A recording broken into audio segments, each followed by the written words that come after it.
अस्सलाम वालेकुम जी, मेरा नाम हाफिज़ अली अमजद है and I am chartered accountant by profession. और मैंने हेयर क्लब से अपना जो है ट्रीटमेंट करवाया था लास्ट ईयर अगस्त में मैंने करवाया था और अब ये ऑलमोस्ट ईयर कंप्लीट हो गया।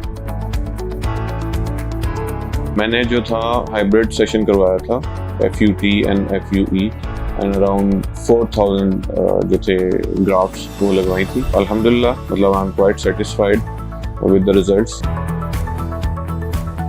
इसका जो था मुझे वैसे तो सोशल मीडिया से पता लगा था, लेकिन फिर मैंने इसके रिव्यूज़ वगैरह लिए जो इसके जो पुराने यूज़र्स थे जिन्होंने ये सेशन करवाया था,